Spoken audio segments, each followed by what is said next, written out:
Mesdames et Messieurs les ministres,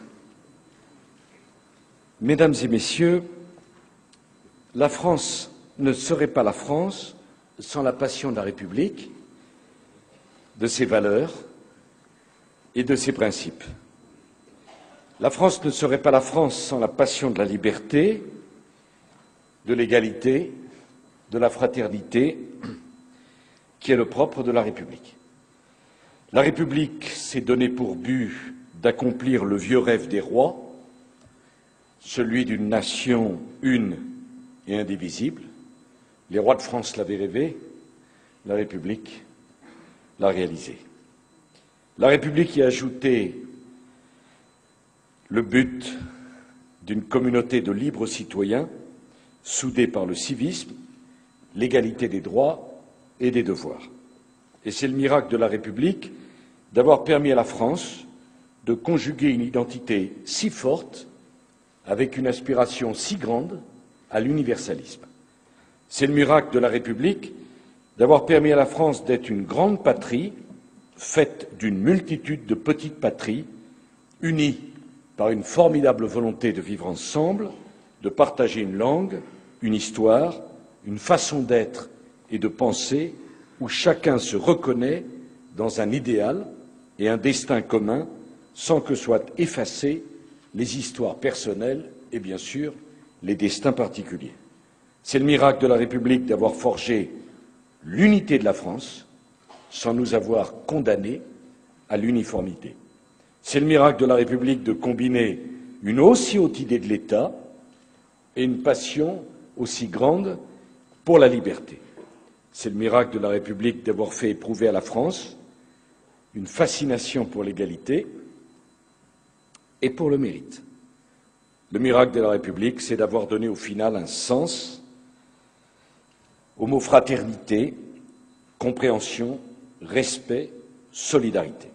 Mais la République, ce n'est pas un modèle figé pour l'éternité. Et la République, ce n'est pas l'immobilisme. La République, ce n'est pas le conservatisme.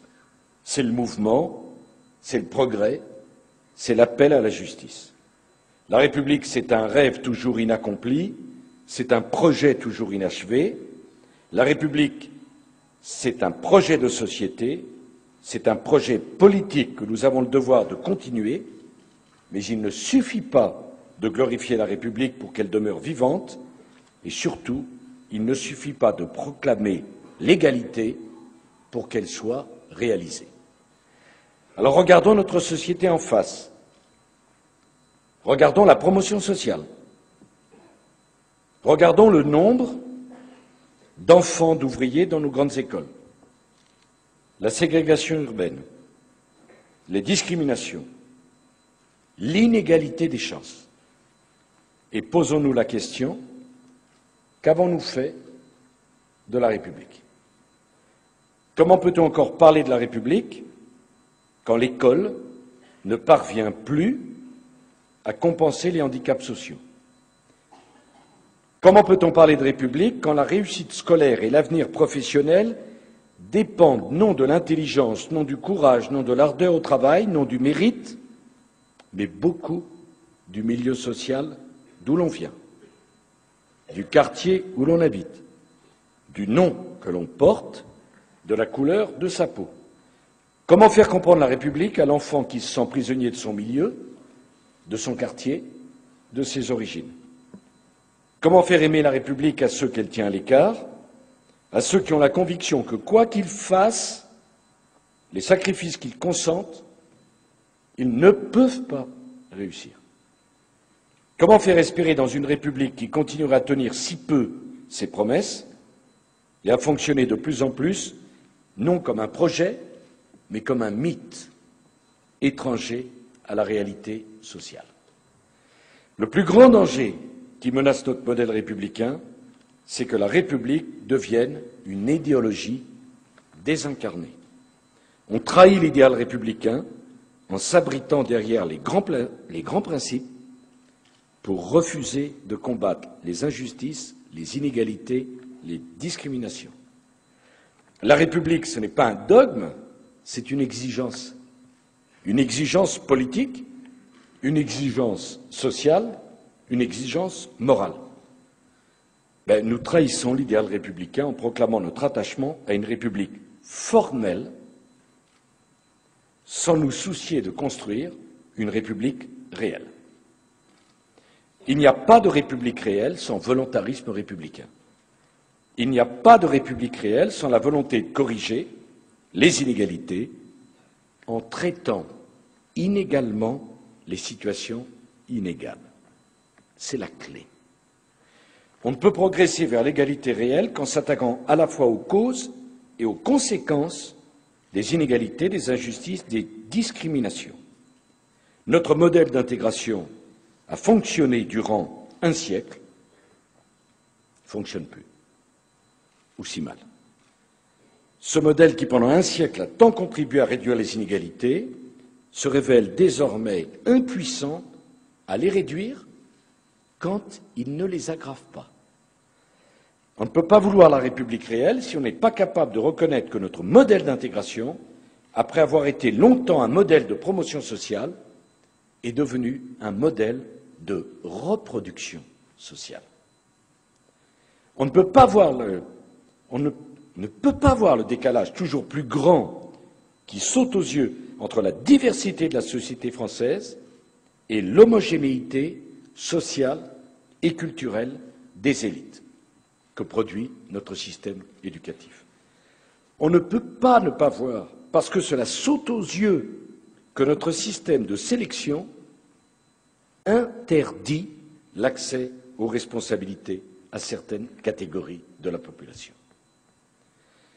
Moi, je le dis avec gravité, si notre société se trouve aujourd'hui menacée de devenir une mosaïque de communautés repliées sur elles-mêmes, si le risque se profile de voir la solidarité communautaire devenir plus forte que la solidarité nationale, si le communautarisme menace l'unité et l'indivisibilité de la République, ce n'est pas parce que l'on a trop fait droit au principe selon lequel le détour par l'inégalité pouvait être le meilleur moyen d'atteindre l'égalité, ce n'est pas parce qu'on a trop donné à ceux qui avaient moins, ce n'est pas parce qu'on a trop transgressé les sacro-saints principes de l'égalitarisme pour mettre en œuvre une discrimination positive, c'est tout le contraire.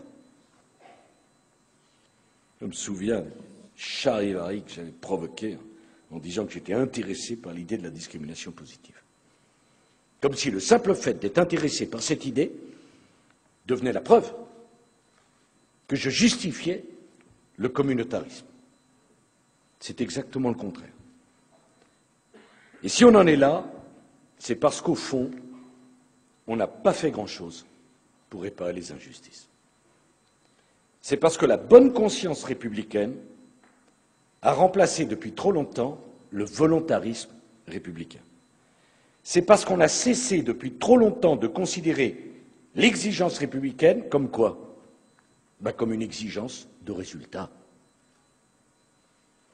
Il ne s'agit pas d'être jugé à l'aune des intentions, mais au résultat. Ça s'appelle le volontarisme républicain. Le meilleur antidote au communautarisme, c'est tout simple, c'est que la République tienne ses promesses. On reste ferme sur les principes, mais on doit être pragmatique sur les moyens. Depuis 2 siècles, la République, ce sont les mêmes principes, les mêmes valeurs, les mêmes objectifs, mais ce sont des priorités, des procédures, des moyens différents en fonction des époques et, naturellement, des circonstances. La République, elle fut tour à tour girondine, jacobine, libérale, anticléricale, sociale, radicale. Elle se développa, la République, tour à tour par la conscription, par le suffrage universel, par l'école, par la laïcité, par la sécurité sociale. La République, elle s'affirma dans la guerre et dans la paix, mais toujours à la poursuite du même idéal. Clémenceau en avait parlé de façon définitive. La République n'est rien qu'un instrument d'émancipation, un instrument d'évolution par l'éducation de tous. Alors les principes, ils sont sacrés. Et je pense en particulier au grand principe d'égalité, qui est la clé de voûte de notre unité. Mais de quelle égalité parlons-nous? Vous voyez que j'ai appris à amener, prends le temps, prends la gomme, on évite, donne du terre-à-laine à tous ceux que le volontarisme républicain peut inquiéter. Donc voilà. 5 pages pour dire pas de procès d'intention. Écoutez. Voilà. C'est mon unique concession à la pensée unique, qui est, Dieu sait, je ne dis pas qu'elle est représentée dans la salle, je ne permettrai pas, mais enfin disons à l'extérieur. Alors de quelle égalité parlons-nous? Si on parle de l'égalité absolue des situations, on tombe tout de suite dans l'égalitarisme. Et j'ose le mot. L'égalitarisme, c'est le contraire de la République. Parce que la République, c'est la récompense du mérite. Et dans cette école, on sait ce que veut dire le mérite. La République, c'est l'élitisme républicain. C'est la récompense de l'effort et la récompense du travail. Ce n'est pas l'égalitarisme. L'égalité républicaine, c'est l'égalité devant la loi, l'égalité des droits, des devoirs, l'égale dignité des personnes, c'est l'égalité des chances. Eh bien, l'égalité des chances, ce doit être la priorité. C'est en rétablissant l'égalité des chances que la République fera circuler ses élites. C'est en rétablissant l'égalité des chances qu'elle fera droit à la diversité. Tout ce qui entrave l'égalité des chances doit être combattu. Tout ce qui empêche chacun de faire valoir ses talents et ses mérites doit être corrigé. Et l'égalité des chances doit cesser d'être théorique pour devenir réelle. Il ne s'agit pas de remplacer une discrimination par une autre. Il s'agit de donner plus à ceux qui ont moins, ou pour prendre une autre image, de faire plus pour ceux qui partent de plus loin. Il s'agit de compenser les handicaps. Il s'agit de donner une deuxième chance à ceux qui n'ont pas eu les moyens de saisir la première. Quel est l'objectif? Ça va faire parler, mais l'objectif, c'est relever le défi du métissage. Défi du métissage que nous adresse le XXIe siècle. Le défi du métissage, la France l'a toujours connu. Et en relevant le défi du métissage, la France est fidèle à son histoire. D'ailleurs, c'est la consanguinité qui a toujours provoqué la fin des civilisations et des sociétés. Disons les choses comme elles sont. Jamais le métissage. La France a toujours connu, au cours des siècles, a toujours été au cours des siècles métissée. La France a métissé les cultures, les idées, les histoires. Et l'universalisme de la France n'est rien d'autre que le fruit de ce constant métissage qui n'a cessé de s'enrichir d'apports nouveaux et de bâtir sur tant de différences mêlées les unes aux autres un sentiment commun d'appartenance et au fond un patrimoine unique de valeurs intellectuelles et morales qui s'adresse à tous les hommes. La France, dans son histoire, ce sont des hommes tellement différents qui sont venus constituer la France qui a su métisser ses cultures et ses histoires, en a construit, produit un discours universel parce qu'elle-même, la France, se sent universelle dans la diversité de ses origines. Eh bien, ce métissage, la France l'a réussi parce qu'elle a su offrir à chacun la promesse de la promotion sociale. Répondre aux défis de la diversité en recourant à des critères ethniques ou religieux conduirait à prendre le risque de dresser les unes contre les autres des communautés rivales et, au fond, à enfermer chacun dans son identité et son histoire, alors même qu'il s'agit de les faire accéder à une citoyenneté pleine et entière, de conforter le sentiment de son appartenance à quelque chose qui le dépasse et l'ouvre sur quoi? Sur l'universel. En disant ça, je ferme une porte tout en reconnaissant qu'il y a bien un problème confessionnel et un problème ethnique, pour dire les choses. Je pense que ce n'est pas la bonne grille de lecture, pour être encore plus clair, mais qu'il y a un problème qui se pose. Ce n'est pas parce qu'on ne passe pas par là pour trouver une solution que le problème ne se pose pas. Disons que cette voie, elle existe, elle est, à mon avis, trop risquée, elle présente trop d'inconvénients, mais il y a un problème qui existe. Et puis, de toute manière, comment définir des critères ethniques objectifs sans prendre le risque de réveiller de vieux démons? Comment définir des critères religieux sans prendre le risque de remettre en cause le principe de la laïcité qui permet à toutes les croyances religieuses de cohabiter en paix au sein de la République? Tel est le sens du rapport que m'a remis ce matin la commission présidée par Simone Veil, rapport que je fais mien et qui démontre que nous n'avons pas besoin de changer notre Constitution pour rendre réelle l'égalité des chances. Alors maintenant, on va utiliser les moyens dont on dispose. La France doit se doter d'outils statistiques pour mener à bien ces réformes qui permettent de mesurer sa diversité. Parce que là encore, autant j'ai fermé la porte ethnique et religieuse, autant c'est assez difficile qu'on mesure notre diversité sans se donner les moyens de la mesurer, et qu'on examine la promotion sociale et l'égalité réelle sans se donner aucun critère pour voir si ça progresse, pour identifier précisément nos retards et mesurer nos progrès. Alors ces instruments devront reposer sur des méthodes objectives et incontestables, et ils ne doivent pas traduire une lecture ethnique de notre société. Alors un travail va être conduit avec la communauté scientifique pour avancer dans le dialogue sur ce sujet sensible. Mais enfin, parlons clair, ce n'est pas parce que c'est un sujet sensible qu'il faut s'abstenir d'en parler. On ne peut pas dans le même temps dire la diversité n'existe pas à la tête, parce que c'est sensible, on ne la mesure pas. Circuler, il n'y a rien à voir. Non, on va, avec les scientifiques, voir comment on peut mesurer le progrès de cette diversité au niveau de l'accession au poste des élites. Si la question des statistiques pour mesurer les inégalités et les discriminations liées à l'origine est ouverte, la question d'une action publique volontariste fondée sur des critères ethniques ou religieux doit être close. On ferme cette porte, mais je tiens beaucoup à avoir des instruments établis dans le consensus pour que chacun mesure si la politique qu'on engage produit des résultats ou pas. Si vous n'avez aucun instrument de mesure autre que celui du nombre de ministres issus de la diversité, je crains que nous ne résolvions pas tous les problèmes. Alors, après y avoir mûrement réfléchi, je pense que c'est par le critère social qu'il faut prendre le problème, parce que les inégalités sociales, au fond, englobent toutes les autres. Si l'on regarde comment se distribuent les inégalités, il apparaît clairement qu'en réduisant toutes les fractures sociales, on réduira du même coup les fractures ethniques, religieuses et culturelles. Les territoires, les quartiers, les catégories les plus défavorisées doivent être l'objet d'une politique volontariste qui rétablira l'égalité des chances. Au fond, c'est la solution qu'avait choisie la Troisième République en créant le statut de boursier, qui a permis quoi?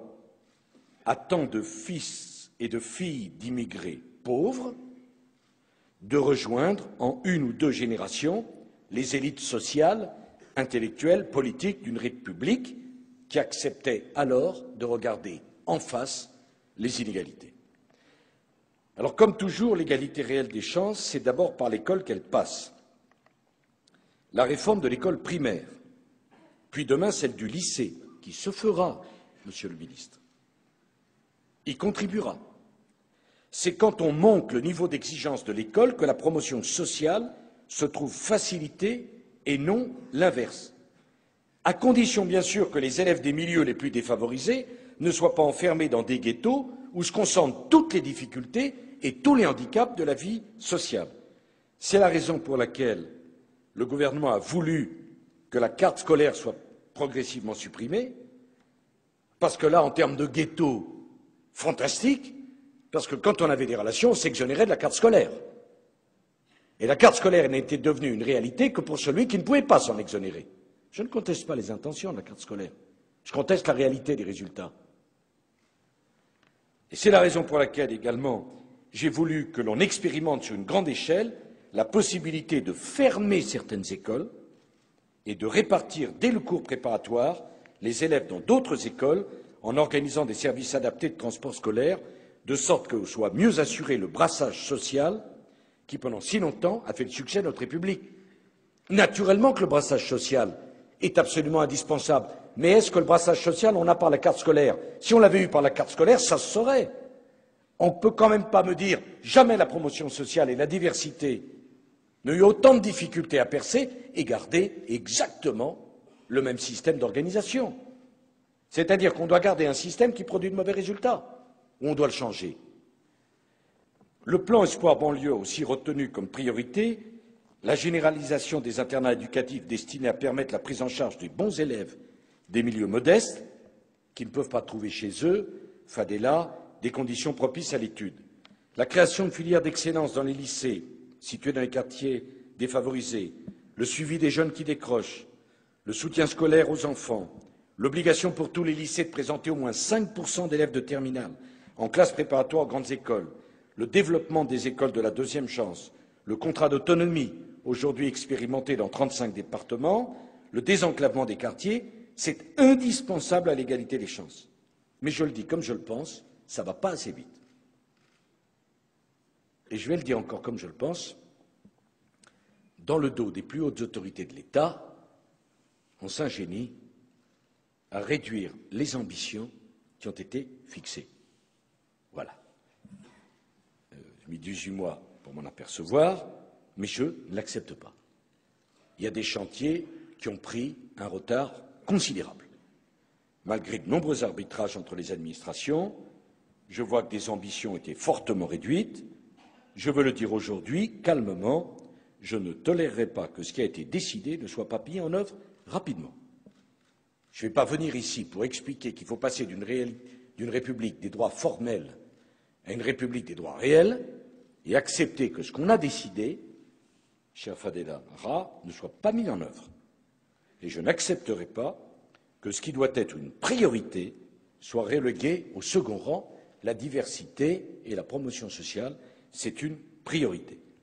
La mixité sociale à l'école, les internats d'excellence, les écoles de la deuxième chance, le désenclavement des quartiers doivent être portés par la même ambition que celle qui a porté le développement de l'école républicaine du temps de Jules Ferry et de la République des instituteurs.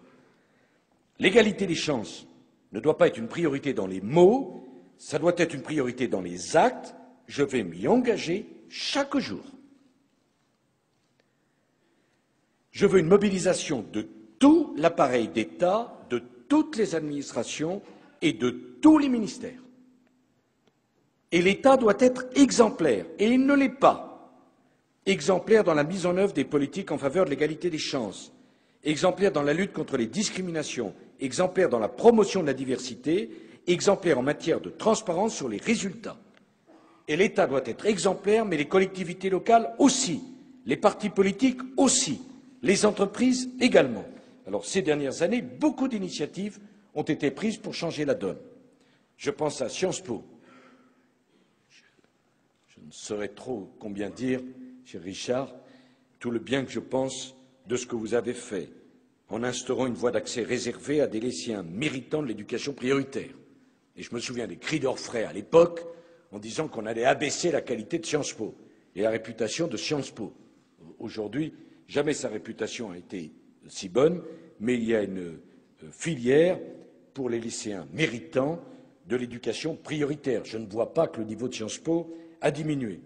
Je pense, cher Claude, à l'Institut Montaigne, qui a mobilisé plus de 2000 entreprises autour des engagements de sa charte de la diversité. Je pense à certaines écoles de commerce.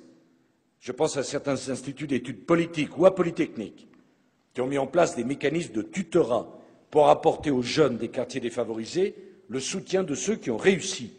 Je pense aux lycées qui ont instauré des formations pour aider les élèves de conditions modestes à intégrer les classes préparatoires.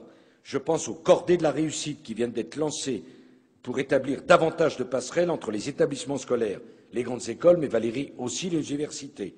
Et je pense au magnifique travail accompli depuis 1 an et demi par le délégué interministériel à l'égalité des chances des Français d'outre-mer. Je pense même à Henri IV, au lycée, avec ses classes préparatoires de mise à niveau pour les bons élèves d'établissements situés dans les zones en difficulté. Ceux qui ont pris ces initiatives ont eu le courage de briser des tabous qui ont longtemps empêché notre pays de progresser. Je leur rends hommage, mais ces initiatives sont trop peu nombreuses et, parlons clair, le compte n'y est pas. C'est toute la société qu'il faut mettre en mouvement. Il nous faut maintenant aller beaucoup plus vite et beaucoup plus loin. Et je voudrais que chacun comprenne que permettre à la diversité de s'exprimer au niveau de nos élites, c'est assurer les conditions de la sécurité, de la prospérité, de la tranquillité pour ceux qui n'appartiennent pas à des minorités, mais qui sont intéressés à ce que ces minorités se sentent intégrées. C'est un système où tout le monde a à y gagner. Alors, la promotion sociale doit redevenir une promesse pour tous. Le travail et la persévérance doivent permettre d'accéder à l'élite et d'accéder aux responsabilités. En matière d'éducation, nous allons ouvrir en grand les lieux où se forme l'élite de demain. Je souhaite que dans tous les lycées qui préparent au concours des grandes écoles, je dis bien dans tous, des classes préparatoires de mise à niveau soient créées sur le modèle de ce qui a été fait au lycée Henri IV.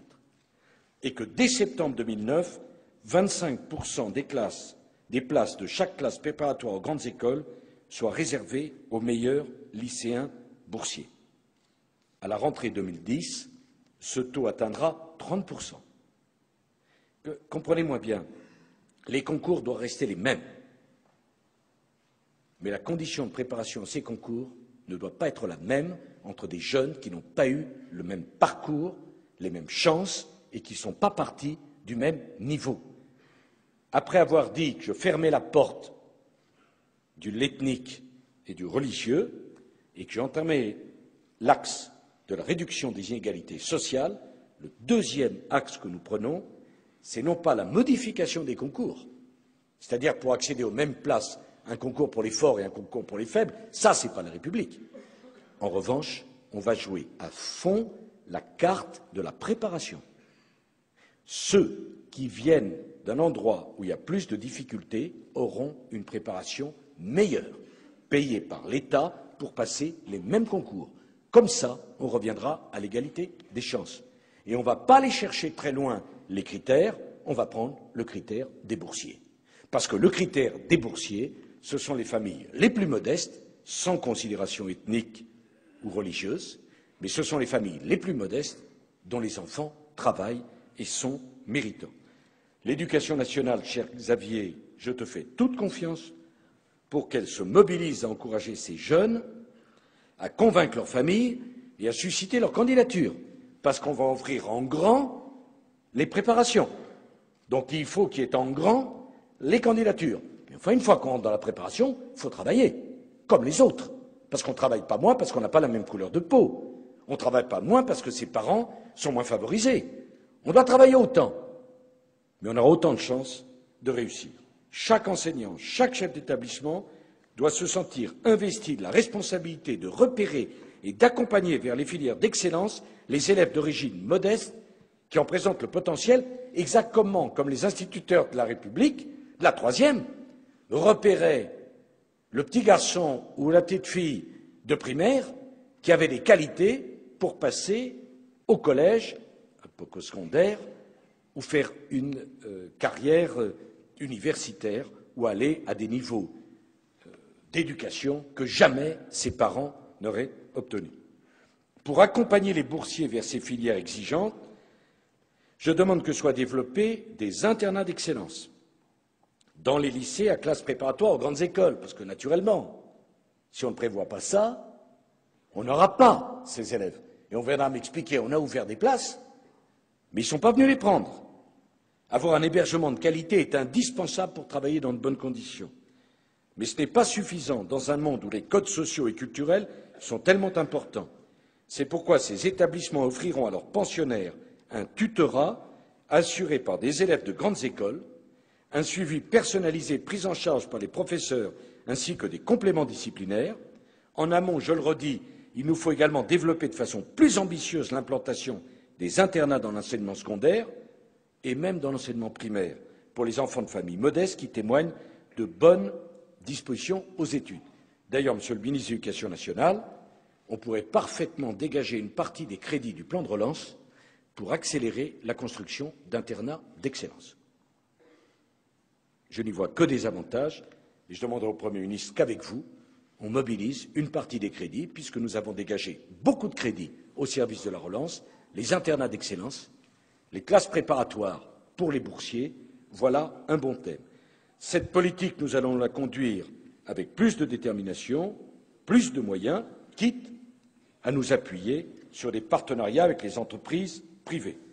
Alors l'excellence, ce n'est pas simplement les classes préparatoires, les grandes écoles, ce sont les universités. Chacun le sait, tous les jeunes ne sont pas à armes égales pour y réussir, particulièrement en première année, où le taux d'échec est élevé. Eh bien, pour introduire davantage d'égalité des chances à ce moment charnière des études supérieures, je demande que soient inscrits dans les contrats d'établissement avec les universités des créations d'emplois d'étudiants pour assurer un tutorat renforcé en faveur des boursiers qui entrent en première année. Les réformes mises en œuvre pour rendre les universités plus autonomes et un effort d'investissement sans précédent leur permettront de s'affirmer progressivement comme des filières d'excellence à part entière. Je fais toute confiance à Valérie Pécresse pour mener cette politique. Mais vous avez bien compris qu'on est en train de changer complètement les règles du jeu. Tous les lycéens, les boursiers méritants, on va les amener lycée, université, à des conditions préparatoires qui vont permettre d'ouvrir les portes de nos universités et de nos grandes écoles. Alors après l'éducation, le monde du travail. Je souhaite que le CV anonyme devienne un réflexe pour les employeurs. On sait depuis longtemps que les Français ne sont pas égaux devant le recrutement. Je suis désolé de vous imposer une idée aussi banale. Et je ne vois pas d'ailleurs comment ça peut être, cette idée peut être le moins du monde contestée. Il faut donner à chacun la chance de bénéficier d'un entretien, de pouvoir exprimer sa motivation, de faire valoir ses compétences ou tout simplement son envie. Alors sur ce sujet, j'ai conscience que nous n'avancerons pas par la contrainte, mais par la conviction et le pragmatisme. Telle était l'orientation retenue en 2006 par les partenaires sociaux, dans l'accord qu'ils avaient conclu sur la diversité, puisqu'ils prévoyaient de recourir à l'expérimentation. Bon, cette expérimentation, il faut maintenant la conduire, parce que ça, on se donne beaucoup de mal pour débattre, il faut faire une expérimentation, puis après, c'est bien beau de l'avoir dit, il faut la faire. En 2009, le gouvernement proposera à 100 grandes entreprises de mettre en place le CV anonyme. Les résultats diront s'il faut aller plus loin. Je souhaite que l'on expérimente également un dispositif de mutualisation des stages par les établissements de formation pour que les meilleures propositions des entreprises profitent à tous les jeunes et pas simplement aux jeunes dont les familles ont des relations. Je veux enfin que l'on fasse reculer les discriminations au sein même de l'entreprise. À cet effet, cher Louis Schweitzer, nous donnerons à la HALD le pouvoir d'effectuer des contrôles inopinés sur les lieux de travail. Il faut aller au-delà, inciter les entreprises à introduire la diversité au cœur de leur gestion des ressources humaines. À partir d'une certaine taille, elles devront obligatoirement faire état dans leur bilan social des actions qu'elles conduisent sur ce sujet. Un label diversité sera créé pour valoriser les meilleures pratiques. Il sera attribué aux entreprises, aux administrations, aux collectivités locales, engagées dans une démarche active de promotion de la diversité. Les premiers labels seront attribués dès janvier.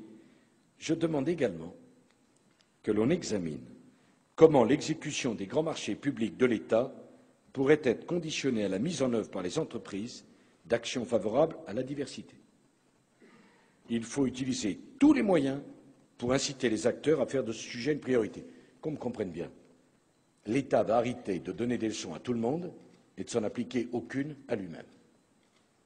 L'État passe des centaines, des dizaines de milliards de contrats chaque année. Eh bien, moi, je demande que le seul critère ne soit pas simplement celui du moins 10 ans. Il peut y avoir d'autres critères. Et le critère de l'engagement au service de la diversité, ça compte dans une société comme la nôtre. Alors, si on exige un tel effort des entreprises, la fonction publique doit donner l'exemple, en aidant les jeunes de conditions modestes à préparer les concours. Il existe aujourd'hui 170 écoles de fonctionnaires. 170. Messieurs les ministres, et rares sont celles qui mettent le pied à l'étrier aux candidats les moins favorisés. Le principe que je souhaite appliquer est simple. C'est le même que pour les classes préparatoires. Le même concours pour tous, mais pas la même préparation. On rétablit l'équilibre au moment de la préparation. En 2009, chaque ministère créera des classes préparatoires intégrées à ces écoles. et dotées d'objectifs de réussite. Ces classes préparatoires devront accueillir un effectif représentant au moins 30% des postes mis au concours. Ceux qui seront sélectionnés bénéficieront de bourses et de facilités de logement. Je souhaite que ce principe s'applique à toutes les fonctions publiques, locales et hospitalières. Mais c'est bien en amont des concours que la fonction publique doit également s'ouvrir. Je veux ainsi que l'administration offre des stages aux jeunes des quartiers, à l'image du dispositif mis en place par la Banque de France pour les collégiens. Par ailleurs, j'attends des ministres qu'ils soient exemplaires dans les nominations de hauts fonctionnaires. Je souhaite des procédures de nomination qui permettent à chacun de faire valoir ses compétences. Je souhaite que le vivier habituel des candidats soit élargi et ouvert sur la diversité française. Le cas échéant, n'hésitez pas à avoir recours à des cabinets de recrutement. Quant au monde politique, il doit aussi s'ouvrir à la diversité sociale. Tous les partis politiques ont un retard considérable à rattraper. Peu de candidats issus des minorités sont présentés au suffrage, encore moins élus. Il y a des cas inverses. Cette situation est profondément injuste. Elle suscite des frustrations. Quelle peut être la légitimité d'une classe politique dans laquelle une bonne partie de la population ne se reconnaît pas? Pour introduire davantage de diversité, il faut renouveler la classe politique en profondeur. Je souhaite donc que les partis s'engagent sur une charte de la diversité, comme les entreprises. Leur financement public pourra être conditionné au respect de leurs engagements. Après tout, ce qu'on demande à une entreprise, ce qu'on demande et ce qu'on exige d'une administration, est-ce qu'un parti politique ne doit pas se l'appliquer? Et peut-il s'exonérer lui-même de ce qu'il demande pour les autres? Ça n'aurait pas de sens. Une commission d'évaluation de la promotion de la diversité dans la vie politique sera mise en place. Elle rendra chaque année un rapport public sur les efforts accomplis par les différentes formations politiques bénéficiant de financements publics pour assurer une meilleure représentation de la diversité dans les instances locales et nationales de la vie politique. Chacune de ces formations politiques devra lui remettre un bilan annuel sur les initiatives mises en œuvre et les résultats obtenus. La diversité doit aussi trouver sa place à la télévision, M. Rachid Aram. Chaque chaîne déterminera des objectifs d'amélioration de la diversité à l'écran, mais aussi dans les structures d'encadrement et de décision. Ces engagements seront sonalisés dans des conventions passées avec le CSA, et ce dernier vérifiera que les chaînes remplissent bien leurs engagements et publiera ses conclusions. Je demanderai naturellement à France Télévisions d'être exemplaire. Et pardon d'avoir des idées pour France Télévisions. On ne peut pas me reprocher, président de la République, d'avoir des idées sur le service public. Eh bien, le service public doit aussi se mettre dans l'idée que la diversité, c'est une priorité incontournable. Pour mettre en œuvre l'ensemble de ces mesures, le gouvernement et le Premier ministre présenteront un plan d'action d'ici le mois de mars. Écoutez, depuis le temps qu'on parle de tout ça. Les rapports, on les a. Les décisions maintenant. Et j'ai demandé à Yazid Sabeg de se charger de ce travail de mobilisation de toutes les ressources de l'État et de la société en tant que commissaire à la diversité et à l'égalité des chances. Je le remercie d'avoir accepté cette mission au nom de l'idée qu'il se fait de l'intérêt général et de son attachement aux valeurs de la République. Je sais qu'il mettra toute son énergie et tout son cœur à l'accomplissement de cette grande tâche. Il travaillera en étroite coordination avec le délégué interministériel à l'égalité des chances des Français d'outre-mer, dont l'expérience est indispensable. Il procédera à des consultations approfondies avec tous les acteurs, car nous n'avancerons pas sans dialoguer, notamment avec les associations et les personnes issues de la diversité qui, par le passé, ont trop souvent été tenues à l'écart de l'élaboration, de la mise en œuvre et de l'évaluation des politiques de promotion de la diversité. Mesdames et Messieurs, c'est la dernière chance. Si ce volontarisme républicain ne fonctionnait pas, il faudra alors que la République passe à des méthodes plus contraignantes encore. Mais nous n'avons pas le choix. La diversité à la base du pays doit se trouver illustrée par la diversité à la tête du pays. Ce n'est pas un choix, c'est une obligation, c'est un impératif. On ne peut pas faire autrement. au risque de nous trouver confrontés à des problèmes considérables. Il faut, par l'intermédiaire de la réduction des injustices sociales et de l'école, débloquer la situation. Que personne ne doute de ma volonté de le faire. Certains auraient voulu que j'aille plus loin. D'autres trouvent déjà que je vais trop loin. Moi, j'entends être jugé sur les résultats. Et je ne pense pas qu'il soit très normal, au XXIe siècle, dans un pays comme le nôtre, que ce soit le président de la République qui doive aller chercher dans une école de commerce à Montpellier le seul préfet d'origine africaine que compte la République aujourd'hui. Je ne pense pas que ce soit normal. Tout simplement parce qu'au niveau des écoles qui préparent à ces fonctions, on n'a pas fait la place à tous ceux qui auraient mérité par leur travail et leurs efforts de l'avoir. Et je ne pense pas non plus qu'il soit tout à fait normal, quand je regarde les structures des juridictions de jugement dans nos tribunaux, de voir beaucoup de gens qui se ressemblent. Je ne pense pas qu'il soit normal, quand je regarde à la tête d'une grande administration, comme la gendarmerie, les généraux, de voir personne de différent. Vous comprenez en quel sens je veux le dire. Et je ne pense pas qu'il soit normal que dans le corps préfectoral, il y ait moins de préfets originaires de l'Afrique du Nord qu'il n'y avait il y a 40 ans. Et je ne pense pas, pour tout dire, que ce soit normal que dès qu'on en trouve un et qu'on le nomme, ça fasse la une de la presse tellement il est extravagant. Qu'on en nomme un comme cela, dans un pays comme le nôtre, qui a l'implantation outre-mer que l'on a. C'est insultant, c'est une erreur, c'est une faiblesse. D'une certaine façon, c'est un drame. J'ai voulu changer les choses au niveau du gouvernement, mais j'ai parfaitement conscience que ce n'est pas parce qu'on les change au niveau du gouvernement qu'on change tout derrière.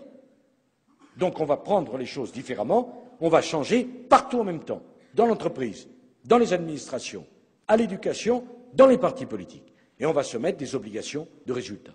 Qu'on comprenne bien, ça ne veut pas dire que parce qu'on est d'une couleur qui n'est pas majoritaire, on a le droit à un poste qu'on refuserait à un fils et petit-fils de chômeurs dans le Pas-de-Calais.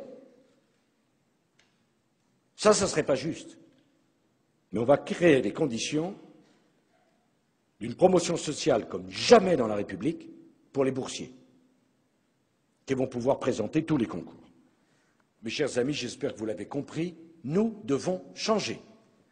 Nous devons changer nos comportements, nous devons changer nos habitudes, nous devons changer pour que la République demeure vivante, nous devons changer pour que plus aucun Français ne se sente étranger dans son propre pays, qui est quand même un sujet. Nous devons changer parce que c'est un devoir moral et parce que c'est une nécessité politique. Nous devons changer, alors nous allons changer. Bon, je vois bien le mur quotidien de l'immobilisme et du conservatisme. Je vois bien que notre société génère un nombre de conservatisme effarant. Et je vois bien qu'on met au service de ce conservatisme des principes qui sont souvent généreux. Je préviens d'avance que je n'en tiendrai pas compte. Parce que c'est mon devoir de faire bouger les choses. Parce que ceux de nos compatriotes qui attendent, ils attendent depuis trop longtemps. Et ils finissent par être désespérés de cette attente. Dans le fond, moi j'ai été élu sur l'idée du travail, et je devrais me sentir à l'aise avec ceux qui veulent travailler et qu'on empêche de travailler parce qu'on ne reconnaît pas leur mérite et qu'on ne leur donne pas leur chance. Moi, je ne me sens pas du côté de ceux qui ne veulent pas travailler. Je me sens du côté de ceux qui veulent travailler. Il y a ceux qui veulent travailler, qui peuvent le faire, puis il y a ceux qui ne donnent même pas la chance de pouvoir travailler. Je suis persuadé que ces changements, beaucoup de Français l'attendent. Beaucoup de Français l'espèrent. Et pas simplement les familles où il y a des boursiers, mais ceux qui réfléchissent avec leur tête et qui aiment leur pays. Et qui se disent, aimer mon pays, c'est vouloir que ce pays fasse sa place à chacun de ses enfants. J'espère que vous avez compris que je m'impliquerai personnellement dans ce chantier qui est pour moi absolument prioritaire, que j'y consacrerai toute mon énergie. Vive la République, une République des droits réels et non pas virtuels, et si vous permettez, vive la France.